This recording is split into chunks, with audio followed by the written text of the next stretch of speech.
প্রধান উপদেষ্টার প্রেস সচিব শফিকুল আলম জানিয়েছেন, পিরোজপুরে ৫টি বাস রিকুইজিশন করার বিষয়ে যেসব অভিযোগ উঠেছে তা বাস্তবতার সঙ্গে পুরোপুরি মিল নেই। তিনি স্পষ্টভাবে জানান, অন্তর্বর্তীকালীন সরকারের এই ঘটনায় কোনো ভূমিকা নেই।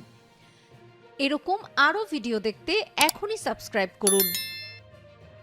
তিনি বলেন, সামাজিক যোগাযোগ মাধ্যমে দেখা যাচ্ছে পিরোজপুরের জেলা প্রশাসক সরকারি বাস রিকুইজিশনের সহায়তা করেছেন এবং এতে সরকারের সংশ্লিষ্টতা রয়েছে বলে অনেকে অভিযোগ করছেন। তবে প্রশাসনের পক্ষ থেকে নিশ্চিত করা হয়েছে যে এই বাসগুলো রিকুইজিশনের ক্ষেত্রে জেলা প্রশাসনের কোনো আর্থিক সংযোগ নেই এবং এটি সম্পূর্ণ নিরপেক্ষভাবে করা হয়েছে।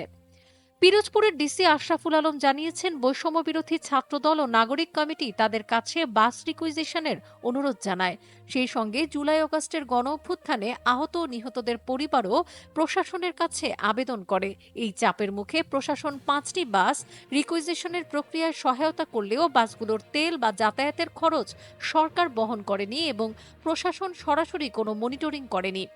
প্রেস সচিব আরও জানান, বিষয়টি নিয়ে মন্ত্রিপরিষদ সচিবের সঙ্গেও আলোচনা করা হয়েছে এবং অন্তর্বর্তীকালীন সরকার এ বিষয়ে কোনো নির্দেশনা দেয়নি। সরকারের ভূমিকা হলো সব রাজনৈতিক দলের জন্য সমান সুযোগ নিশ্চিত করা, যাতে সুষ্ঠু, অবাধ ও নিরপেক্ষ নির্বাচন অনুষ্ঠিত হতে পারে। তিনি আরও বলেন, নির্বাচন নিয়ে গুজব ছড়ানো হচ্ছে, তবে নির্বাচন কমিশন আগেই রোডম্যাপ ঘোষণা করেছে। সব রাজনৈতিক দল চাইলে ডিসেম্বরের মধ্যেই নির্বাচন অনুষ্ঠিত হতে পারে। আর যদি তারা আরও কিছু সংস্কারের প্রয়োজন মনে করে, তাহলে তা আরও ৩ মাস পর্যন্ত পিছিয়ে যেতে পারে। তবে এপ্রিলের পর বৈরী আবহাওয়ার কারণে নির্বাচন আয়োজন করা কঠিন হয়ে যাবে।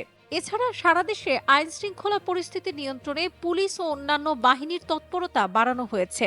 নিরাপত্তা জোরদার করতে বাড়তি চেকপোস্ট বসানো হয়েছে এবং পুলিশের টহলও বৃদ্ধি করা হয়েছে বলে জানান প্রেস সচিব। তিনি আশা প্রকাশ করেন, রমজান জুড়ে আইন শৃঙ্খলা পরিস্থিতির আরও উন্নতি হবে।